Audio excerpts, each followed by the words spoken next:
ನಮಸ್ಕಾರ ಸ್ನೇಹಿತರೆ. ಮದುವೆ ಗಂಡ ಹೆಂಡತಿ ಸಂಬಂಧ ಸುಂದರವಾದ ಬಂಧ ಅಲ್ವಾ? ಹಂಗ ಅನ್ಕೊಂಡಿದೀವಲ್ವಾ? ಇದು ನಿಂತಿರೋದೇ ನಂಬಿಕೆ ಅಡಿಪಾಯದ ಮೇಲೆ ಅಲ್ವಾ?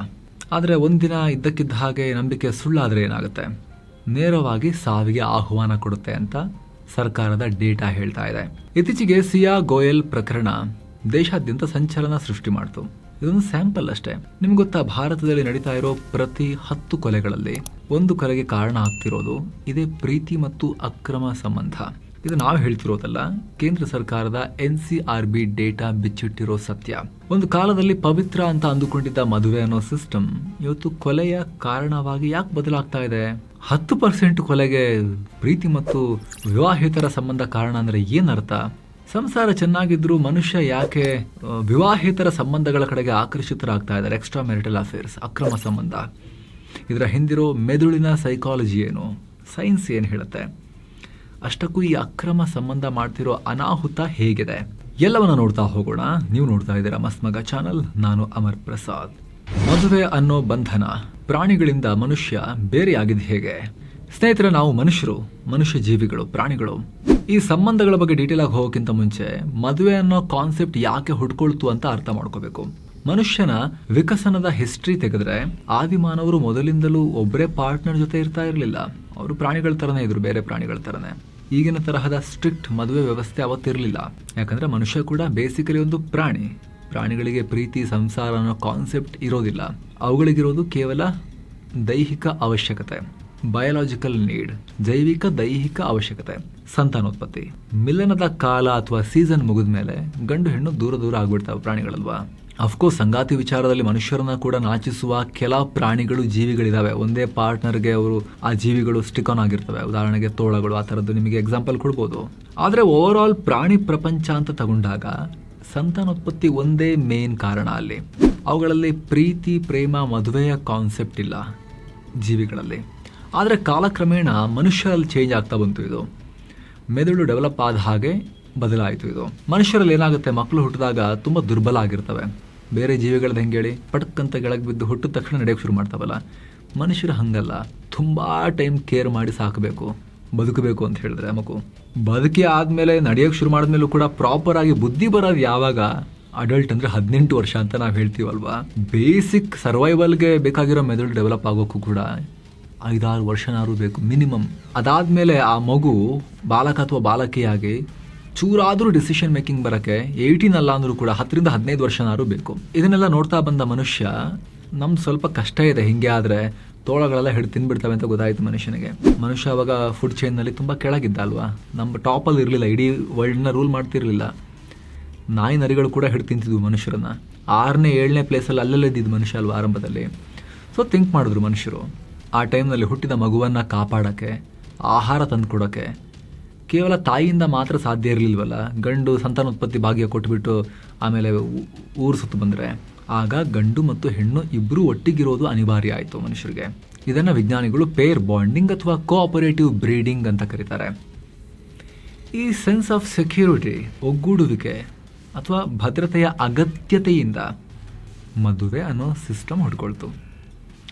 ಆಮೇಲೆ ಮನುಷ್ಯರು ಅದಕ್ಕೆ ಭಾವನಾತ್ಮಕವಾಗೂ ಕೂಡ ಅಡಾಪ್ಟ್ ಆಗ್ತಾ ಬಂದರು. ಎವಲ್ಯೂಷನ್ನಲ್ಲಿ ಭಾವನೆ, ಫೀಲಿಂಗ್, ಪ್ರೀತಿ ಎಲ್ಲ ಆಮೇಲೆ ಸೇರಿಕೊಳ್ತು. ಕ್ರಿಸ್ತಪೂರ್ವ 2350 ಸುಮಾರಿಗೆ ಮೆಸೊಪೊಟೇಮಿಯಾದಲ್ಲಿ ಮದುವೆಯ ಮೊದಲ ದಾಖಲೆ ಸಿಕ್ಕಿದೆ. ನಿಜ, ನಮ್ಮ ಬೇರೆ ಬೇರೆ ನಂಬಿಕೆಗಳಿದ್ದಾವೆ, ಪೌರಾಣಿಕವಾಗೂ ಕೂಡ ನಾವು ನೋಡ್ತೀವಿ. ಆದರೆ ನಾವು ಇಲ್ಲಿ ಮಾತಾಡ್ತಿರೋದು ಲಭ್ಯವಾದ ಭೌತಿಕ ಸಾಕ್ಷ್ಯಗಳ ಆಧಾರದ ಮೇಲೆ. ಹಳೆಯದಂದ್ರೆ ನಮಗೆ ಸಿಕ್ಕಿರೋದು ಮೆಸೊಪೊಟೇಮಿಯಾದ 2350 ಸುಮಾರಿಗೆ ಮದುವೆ ಆಗಿರೋದು ದಾಖಲೆ ಸಿಕ್ಕಿದೆ. ಆ ಕಾಲದ ಜನ ಜೇಡಿ ಮಣ್ಣಿನ ಫಲಕಗಳ ಮೇಲೆ ಕ್ಯೂನಿಫಾರ್ಮ್ ಲಿಪಿಯನ್ನು ಬಳಸಿ ಮದುವೆಯ ಒಪ್ಪಂದಗಳನ್ನು, ಆಸ್ತಿ ವಿವರಗಳನ್ನು ಮತ್ತು ನಿಯಮಗಳನ್ನು ಬರೆದಿಡ್ತಾ ಇದ್ರು. ಇದನ್ನು ಇತಿಹಾಸದ ಅತ್ಯಂತ ಹಳೆಯ ವಿವಾಹದ ದಾಖಲೆ ಅಂತ ಕನ್ಸಿಡರ್ ಮಾಡ್ತಾರೆ. ಸೊ ಆಸ್ತಿ, ಹಕ್ಕು, ಮರ್ಯಾದೆ ಅಂತ ಬಂದಾಗ ಮದುವೆ ಅನ್ನೋದು ಒಂದು ಸಾಂಸ್ಕೃತಿಕ ವ್ಯವಸ್ಥೆಯಾಗಿ ಬದಲಾಗ್ತಾ ಬಂತು. ಬೇಸಿಕಲಿ ಹ್ಯೂಮನ್ ರಿಲೇಷನ್ಶಿಪ್ ಅಂದರೆ ಕೇವಲ ದೈಹಿಕ ಅಗತ್ಯ ಅಲ್ಲ, ಅದೊಂದು ಎಮೋಷನಲ್ ಸೆಕ್ಯೂರಿಟಿ ಅನ್ನೋ ಹೊಸ ಆಯಾಮ ಮನುಷ್ಯರ ಎವಲ್ಯೂಷನ್ನಲ್ಲಿ ನಮಗೆ ಆಮೇಲೆ ಬಂದು ಸೇರಿಕೊಳ್ತು. ಆದರೆ ಇವತ್ತು 21ನೇ ಶತಮಾನದಲ್ಲಿ ಎಷ್ಟೋ ಜನರ ಪಾಲಿಗೆ ಇದು ಸಾವಿನ ಕಾರಣವಾಗಿ ಯಾಕೆ ಬದಲಾಗ್ತಿದೆ, ಯಾಕೆ ಕೊಲೆಗಳಾಗ್ತಾ ಇದೆ? ಇದಕ್ಕೆ ಕಾರಣ ವಿವಾಹೇತರ ಸಂಬಂಧ. ಮದುವೆ ಅಂತ ಆಗಿರ್ತಾರೆ, ಅದರ ಹೊರತಾಗೂ ಬೇರೆ ಸಂಬಂಧ, ಪ್ರೀತಿ ಅಂತ ಮಾಡಿರ್ತಾರೆ, ಅದರ ಹೊರತಾಗೂ ಮತ್ತೆ ಬೇರೆ ಸಂಬಂಧ. ಈ ಅಕ್ರಮ ಸಂಬಂಧ ಅನ್ನೋದು ಹಾಗಂತ ಇವತ್ತು ಹುಟ್ಕೊಂಡಿದ್ದಲ್ಲ. ಈ ಮದುವೆ ಅನ್ನೋ ಕಾನ್ಸೆಪ್ಟ್ ಮನುಷ್ಯರಿಗೆ ಬಂದು ಸೇರ್ಕೊಳ್ತಲ್ಲ ಹೊಸದಾಗಿ, ಅವಾಗಿನಿಂದಲೂ ಇದ್ದಿದೆ. ಯಾಕೆ ಪುರುಷ ಅಥವಾ ಮಹಿಳೆ ಬೇರೆ ಕಡೆಗೆ ಡೈವರ್ಟ್ ಆಗ್ತಾರೆ, ಆಕರ್ಷಿತರಾಗ್ತಾರೆ, ಅದನ್ನ ಮುಂದೆ ಡೀಟೇಲ್ ಆಗಿ ಎಕ್ಸ್ಪ್ಲೇನ್ ಮಾಡ್ತೇವೆ. ಅದಕ್ಕೂ ಮುಂಚೆ ಈ ಡೇಟಾ ನೋಡಿ ಸ್ನೇಹಿತರೆ, 1975ರಿಂದ 1984 ದಶಕದಲ್ಲಿ ಒಟ್ಟು 2.11 ಲಕ್ಷ ಕೊಲೆಗಳಾಗಿದ್ವು. 75ರಿಂದ 84ನೇ ಇಸ್ವಿ ನಡುವೆ 2,11,000 ಕೊಲೆಗಳಾಗಿದ್ವು. ಅದರಲ್ಲಿ ಅಕ್ರಮ ಸಂಬಂಧದ ಕಾರಣಕ್ಕೆ ಆದ ಕೊಲೆಗಳ ಪ್ರಮಾಣ 7.9%. ಅಂದ್ರೆ 16,700 ಕೊಲೆಗಳು ಇಂಥ ಕಾರಣಗಳಿಂದಾಗಿ, ಪ್ರೀತಿ, ಪ್ರೇಮ, ಕಾಮ, ಅಕ್ರಮ ಸಂಬಂಧ ಇದಕ್ಕಾಗಿದೆ. ಈ ಸಂಖ್ಯೆ 2015-24 ನಡುವಿನ 10 ವರ್ಷದಲ್ಲಿ ಅಲ್ಲಿ 7.5% ಸುಮಾರಿದ್ದು 10.5%ಗೆ ಜಂಪ್ ಆಗಿದೆ, ಇನ್ನು ಜಾಸ್ತಿ ಆಗಿದೆ. ಈ 10 ವರ್ಷಗಳಲ್ಲಿ 2.89 ಅಂದ್ರೆ 2,89,000 ಕೊಲೆಗಳಾಗಿದ್ದಾವೆ. ಹಾಗಿದ್ರೆ ಯಾಕೆ? ನಿಮ್ಗೆಲ್ಲ ಗೊತ್ತಿರೋ ಹಾಗೆ ಭಾರತ ಮದುವೆ, ಸಂಪ್ರದಾಯ, ಸಾಂಸ್ಕೃತಿಕ ಮೌಲ್ಯಗಳು, ಕೌಟುಂಬಿಕ ಮೌಲ್ಯಗಳಿಗೆ ಹೆಸರಾದ ರಾಷ್ಟ್ರ ಇಡೀ ಜಗತ್ತಿಗೆ. ಆದರೆ 2025 ಏಪ್ರಿಲ್ನಲ್ಲಿ YouGov ಅನ್ನೋ ಒಂದು ಸಂಸ್ಥೆ ಸರ್ವೆ ಮಾಡಿತ್ತು. ಆ ರಿಪೋರ್ಟ್ ಪ್ರಕಾರ ದೇಶದ 53% ವಯಸ್ಕರು ತಮಗೆ ಎಕ್ಸ್ಟ್ರಾ ಮ್ಯಾರಿಟಲ್ ಅಫೇರ್ ಇರೋದನ್ನ ತಾವೇ ಒಪ್ಕೊಂಡಿದ್ದಾರೆ ಆ ಸರ್ವೆನಲ್ಲಿ. ಅಂದ್ರೆ ಸರ್ವೆ ಮಾಡಿದವರಲ್ಲಿ ಅರ್ಧಕ್ಕರ್ಧ ಜನ ನಮಗೆ ಇರೋ ಸಂಬಂಧ ಬಿಟ್ಟು ಎಕ್ಸ್ಟ್ರಾ ಬೇರೆ ಸಂಬಂಧಗಳಿದಾವೆ ಅನ್ನೋದನ್ನ ಒಪ್ಕೊಂಡಿದ್ದಾರೆ. ಇನ್ನು ಮದುವೆ ಯಾದವರೇ ರಹಸ್ಯವಾಗಿ ಡೇಟಿಂಗ್ ಮಾಡೋಕೆ ಅಂತಲೇ ಇರೋ ಅದಕ್ಕೊಂದು ಆ್ಯಪ್ ಎಲ್ಲ ಮಾಡಿದೆ. ನಾವು ಹೆಸರು ಹೇಳಲ್ಲ, ಆಮೇಲೆ ಅದನ್ನ ಡೌನ್ಲೋಡ್ ಮಾಡಿಕೊಂಡು ಹೊಸ ಬಿಸ್ನೆಸ್ ಶುರು ಮಾಡಿದ್ರೆ ಕಷ್ಟ. ಆಮೇಲೆ ಸುಮಾರು ಜನ ಆ್ಯಪ್ ಹೆಸರು ನಾವು ಹೇಳಲ್ಲ, ಅದೊಂದು ಆ್ಯಪ್ ಇದೆ ಅಂತ ಯಾವುದೋ ಒಂದು. ಆ ಆ್ಯಪ್ ಡೇಟಾ ನೋಡಿದ್ರೆ ಇನ್ನೂ ಶಾಕ್ ಆಗುತ್ತೆ. ಅದರಲ್ಲಿ ಮದುವೆ ಆದವರಿಗೆ ಅಕ್ರಮ ಸಂಬಂಧ ಮಾಡ್ಕೊಳ್ಳೋಕೆ ಇರೋ ಆ್ಯಪ್ ಅಂತೆ ಅದು. ಅದರಲ್ಲಿ 65% ಗಂಡಸರಿದ್ರೆ 35% ಮಹಿಳೆಯರಿದ್ದಾರೆ. ಅಚ್ಚರಿ ಅಂದರೆ ಕೇವಲ 2 ವರ್ಷದಲ್ಲಿ ಆ ಆ್ಯಪ್ಗೆ ಸೇರೋ ಮಹಿಳೆಯರ ಸಂಖ್ಯೆ 148% ರೈಸ್ ಆಗಿದೆ. ಮಹಿಳೆಯರು ವೇಗವಾಗಿ ಬಂದು ಅಂಥ ಆ್ಯಪ್ಗಳನ್ನು ಜಾಯ್ನ್ ಆಗ್ತಿದ್ದಾರೆ. ಅವ್ರ ಡೇಟಾ ಇದು, ಆ ಆ್ಯಪ್ನವರ ಡೇಟಾ ಇದು. ಇಲ್ಲಿ ಕಾನೂನು ಏನು ಹೇಳುತ್ತೆ ನೋಡಿ. ಇಲ್ಲಿ 2018ರಲ್ಲಿ supreme court Joseph Shine versus union of India ಅನ್ನೋ ಕೇಸ್ನಲ್ಲಿ ಐತಿಹಾಸಿಕ ತೀರ್ಪನ್ನು ಕೊಡ್ತು. IPC ಸೆಕ್ಷನ್ 497 ಪ್ರಕಾರ ಈ ವಿವಾಹೇತರ ಸಂಬಂಧ ಅನ್ನೋದು ಇನ್ಮುಂದೆ ಕ್ರಿಮಿನಲ್ ಅಪರಾಧ ಅಲ್ಲ ಅಂತ ಹೇಳ್ತು. ಅಂದ್ರೆ ಈಗಿರೋ ಸಂಬಂಧಕ್ಕೆ ಹೊರತಾಗಿ, ಮದುವೆಗೆ ಹೊರತಾಗಿ ಬೇರೆ ಸಂಬಂಧ ಇಟ್ಕೊಂಡ್ರೆ ಅವ್ರನ್ನ ಕ್ರಿಮಿನಲ್ಗಳು ಅಂತ ಹೇಳಿ ಅರೆಸ್ಟ್ ಮಾಡಿ ಜೈಲಿಗೆ ಹಾಕೋ ಹಾಗಿಲ್ಲ ಅಂತ ಸುಪ್ರೀಂ ಕೋರ್ಟ್ ಅದನ್ನ ಡಿಕ್ರಿಮಿನಲೈಸ್ ಮಾಡ್ತು. ಕ್ರಿಮಿನಲ್ ಅಪರಾಧ ಅಲ್ಲ ಇನ್ಮುಂದೆ ಅದು ಅಂತ ಹೇಳ್ತು. ಜೊತೆಗೆ ಡಿವೋರ್ಸ್ಗೆ ಅಕ್ರಮ ಸಂಬಂಧವನ್ನ ವ್ಯಾಲಿಡ್ ಗ್ರೌಂಡ್ ಆಗಿ ಕನ್ಸಿಡರ್ ಮಾಡಬಹುದು ಅಂತ ಕೂಡ ಕೋರ್ಟ್ ತಿಳಿಸಿತ್ತು. ಇದು ಕ್ರಿಮಿನಲ್ ಅಪರಾಧ ಅಲ್ಲ, ಆದ್ರೆ ಡಿವೋರ್ಸ್ ತಗೋಬೇಕು ಅಂದ್ರೆ ಅದರ ಆಧಾರದ ಮೇಲೆ, ಅಕ್ರಮ ಸಂಬಂಧದ ಆಧಾರದ ಮೇಲೆ ಡಿವೋರ್ಸ್ ತಗೊಳಕ್ ಅದನ್ನ ಬೇಕಾದ್ರೆ ವ್ಯಾಲಿಡ್ ಗ್ರೌಂಡ್ ಆಗಿ ಇಟ್ಕೋಬಹುದು ಅಂತ ಕೋರ್ಟ್ ಹೇಳಿತ್ತು. ಮಜಾ ನೋಡಿ, ಅದಾದ್ಮೇಲೆ ನಮ್ಮ ದೇಶದಲ್ಲಿ ಅಕ್ರಮ ಸಂಬಂಧಗಳ ಕಾರಣಕ್ಕೆ ಕೊಲೆ ಮಾಡೋದು ಸ್ವಲ್ಪ ಕಮ್ಮಿ ಆಗಿದೆ. ಆಮೇಲೆ ಫ್ಲಾಟ್ ಆಗಿದೆ, ಏರಿಕೆ ಆಗಿಲ್ಲ, ಸ್ವಲ್ಪ ಕಮ್ಮಿನೇ ಆಗಿದೆ. ಕೋರ್ಟ್ ಇದು ಕ್ರಿಮಿನಲ್ ಅಪರಾಧ ಅಲ್ಲ ಅಕ್ರಮ ಸಂಬಂಧ ಅಂತ ಹೇಳಿದ್ಮೇಲೆ ಅದರ ಬದಲಿಗೆ ಡಿವೋರ್ಸ್ ಕೊಡೋದು ಜಾಸ್ತಿ ಆಗಿದೆ ನಿಧಾನಕ್ಕೆ. 2018ರಲ್ಲಿ ದೇಶದಲ್ಲಿ ಡಿವೋರ್ಸ್ ಪ್ರಮಾಣ 0.5% ಇತ್ತು. ಅದು 2026 ಹೊತ್ತಿಗೆ 1%ಗೆ ಏರಿಕೆಯಾಗಿದೆ.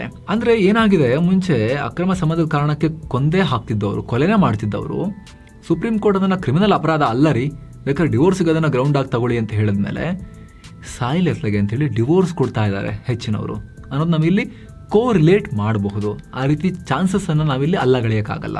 ಹಾಗಂತ ಡಿವೋರ್ಸ್ ತಗೊಂಡವರೆಲ್ಲ ಅಕ್ರಮ ಸಂಬಂಧ ಕಾರಣ ತಗೊಂಡಿದ್ದಾರೆ ಅಂತಲ್ಲ, ಬಟ್ ಆ ಡೇಟಾ ಪ್ಯಾಟರ್ನ್ ಕ್ಲಿಯರ್ ಆಗಲ್ಲಿ ಕಾಣುತ್ತೆ. ಸುಪ್ರೀಂ ಕೋರ್ಟ್ ಅಲ್ಲಿ ಹೇಳಿದ್ಮೇಲೆ ಇಲ್ಲಿ ಸಡನ್ ಆಗಿ ಜಂಪ್ ಆಗಿರೋದು. ಹಾಗಿದ್ರೆ ಸಂಸಾರ ಚೆನ್ನಾಗಿದ್ರು ಕೂಡ ದಾರಿ ತಪ್ಪದ್ ಯಾಕೆ?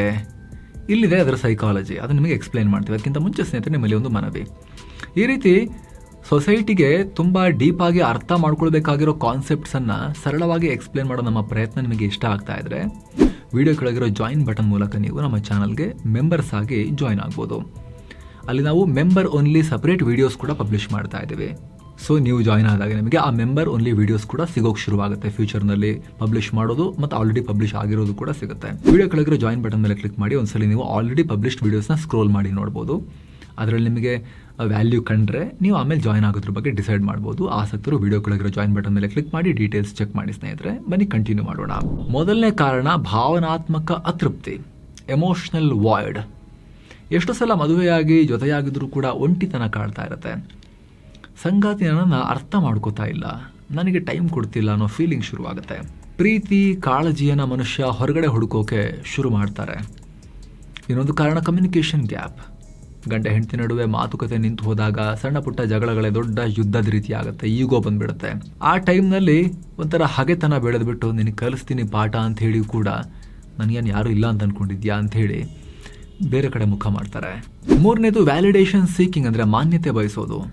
ಬೇರೆಯವ್ರು ನಿಮ್ಮನ್ನು ನೋಡಿ ತುಂಬ ಚೆನ್ನಾಗಿದೆಯಾ, ನೀನು ಗ್ರೇಟ್, ನೀನು ಹೆಂಗಿದ್ಯಾ ಗೊತ್ತಾ ನೀನು ಅಂತ ಹೇಳಿದಾಗ ಸಿಕ್ಕಾಪಟ್ಟೆ ಪುಳಕ, ಅದು ಸೆಲ್ಫ್ ಕಾನ್ಫಿಡೆನ್ಸನ್ನು ಬೂಸ್ಟ್ ಮಾಡಿಬಿಡುತ್ತೆ ಜನಕ್ಕೆ.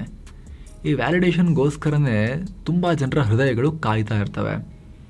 ಅಂಥ ಟೈಮ್ನಲ್ಲಿ ಗಂಡನೋ ಅಥವಾ ಹೆಂಡ್ತಿನೋ ದಿನ ಬೆಳಗಾದರೆ ಬಂದು ವಿಶ್ವಸುಂದರಿ ಸ್ಪರ್ಧೆಯ ಜಡ್ಜ್ ಥರ ಗುಣಗಾನ ಏನು ಮಾಡ್ತಿರಲ್ವಲ್ಲ, ಅದು ಬೇರೆ ಕಡೆಯಿಂದ ಬಂದಾಗ ಆ ರೋಮಾಂಚನ, ಆ ಹೊಸತನ, ಆ ಪುಳಕ ಸಿಕ್ಕಿ ಬೇರೆ ಕಡೆಗೆ ಜಾರಿರೋ ಎಕ್ಸಾಂಪಲ್ಸ್ ಕೂಡ ಸಿಗುತ್ತೆ.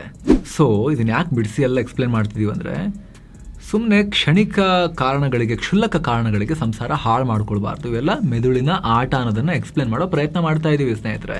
ಓಕೆ, ಮುಂದುವರಿಯೋಣ. ಈಗ ಮುಂಚೆ ಎಲ್ಲ ಒಂದು ಮಾತಿತ್ತು, ಗಂಡಸರು ದೈಹಿಕ ಆಕರ್ಷಣೆಗೆ ದಾರಿ ತಪ್ಪಿದ್ರೆ ಹೆಂಗಸರು ಪ್ರೀತಿ ಸಿಗದೆ ದಾರಿ ತಪ್ತಾರೆ ಅಂತ. ಆದರೆ ಇದೆಲ್ಲ ರಿಸರ್ಚ್ ಆಗಿ ಸೈಕಾಲಜಿಸ್ಟ್ ಎಲ್ಲ ಹೇಳೋದು ಏನು ಅಂತ ಹೇಳಿದ್ರೆ, ಅದನ್ನು ಆ ಥಿಯರಿನ ಬ್ರೇಕ್ ಮಾಡಿದ್ದಾರೆ.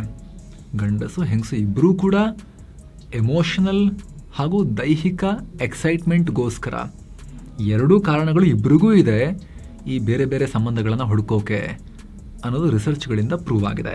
ಜೊತೆಗೆ ಇನ್ನೂ ಕೆಲಸ ಸಲ ಆಗಲೇ ಹೇಳಿದಾಗ ಮನುಷ್ಯರಿಗೆ ಸಿಗೋ ಪುಳಕ, ಮನುಷ್ಯರ ಮೆದುಳಲ್ಲಿ ನಡೆಯೋ ಕೆಮಿಕಲ್ ಆಟ, ಅದು ಕೂಡ ಅಕ್ರಮ ಸಂಬಂಧಗಳಿಗೆ ಮೇಜರ್ ಪುಷ್.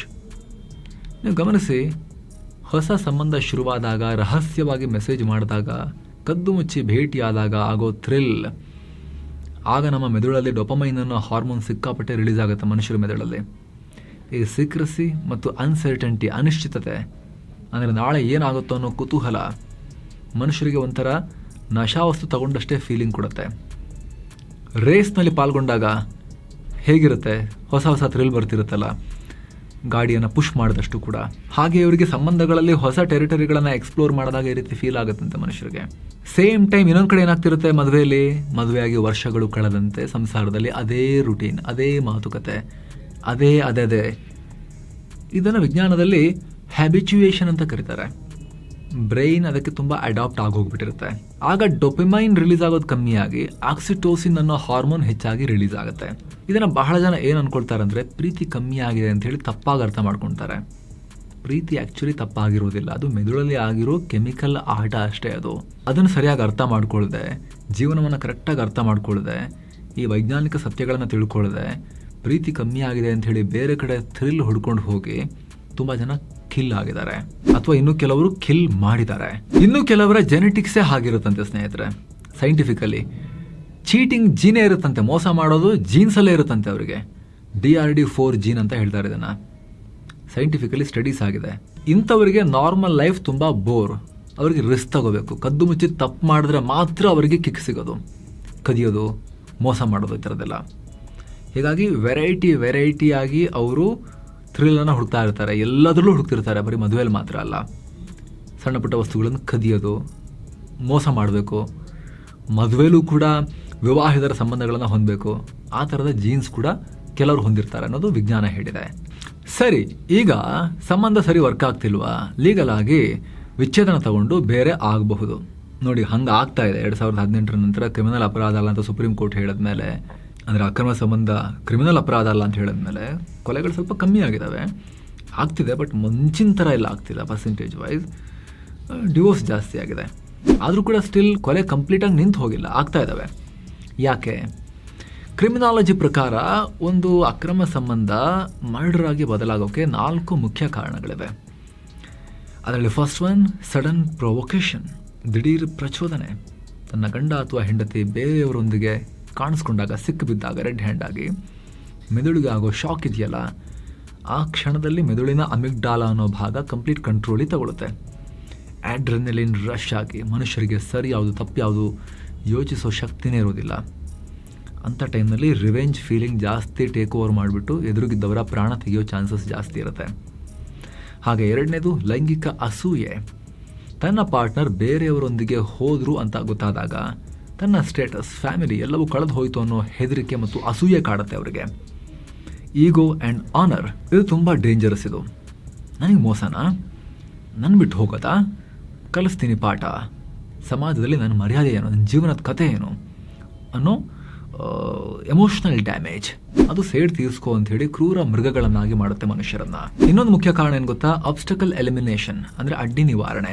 ಇದು ಪ್ಲಾನ್ ಮಾಡಿ ಮಾಡೋ ಕೊಲೆಗಳಿವೆಲ್ಲ. ತಮ್ಮ ಹೊಸ ಪ್ರೇಮಕ್ಕೆ ಈಗಿರೋ ಪಾರ್ಟ್ನರ್ ಅಡ್ಡಿ ಆಗಿದ್ದಾರೆ ಅಂತ ಡಿಸೈಡ್ ಮಾಡಿಬಿಟ್ಟು ಅವ್ರನ್ನ ಜಾಗ ಖಾಲಿ ಮಾಡಿಸೋಕೆ ಮಾಡೋ ಕ್ರಿಮಿನಲ್ ಪ್ಲಾನಿಂಗ್ ಮತ್ತು ಕೊಲೆ, ಈ ಥರ ಕೂಡ ಮಾಡಿರೋ ತುಂಬ ಎಕ್ಸಾಂಪಲ್ ಸಿಗುತ್ತೆ. ಹಾಗಾಗಿ ಸ್ನೇಹಿತರೆ, ಇದು ಮನುಷ್ಯ ಮಾಡ್ಕೊಂಡಿರೋ ಇನ್ಸ್ಟಿಟ್ಯೂಷನ್ ಮದುವೆ ಅನ್ನೋದು. ಇದರಲ್ಲಿ ಖುಷಿ, ದುಃಖ, ಭಿನ್ನಾಭಿಪ್ರಾಯ, ಅಪ್ಸ್ ಆ್ಯಂಡ್ ಡೌನ್ಸ್ ಎಲ್ಲವೂ ಇರುತ್ತೆ.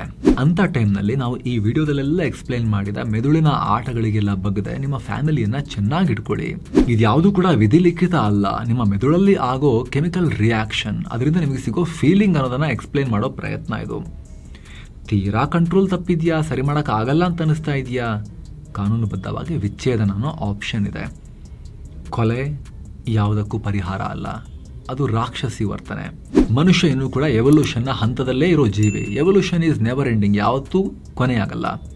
ಕಾಡು ಪ್ರಾಣಿಯಾಗಿದ್ದ ಮನುಷ್ಯ ಇಲ್ಲಿ ತನಕ ಬಂದಿಲ್ವಾ? ಹಾಗಾಗಿ ಪ್ರೀತಿ, ಆಮೇಲೆ ಭಾವನಾತ್ಮಕ ಸಂಬಂಧ, ಮದುವೆ, ಇದರಲ್ಲೆಲ್ಲ ಹೋಪ್ ಕಳೆದುಕೊಳ್ಳೋ ಅವಶ್ಯಕತೆ ಏನೂ ಇಲ್ಲ ಸ್ನೇಹಿತರೆ.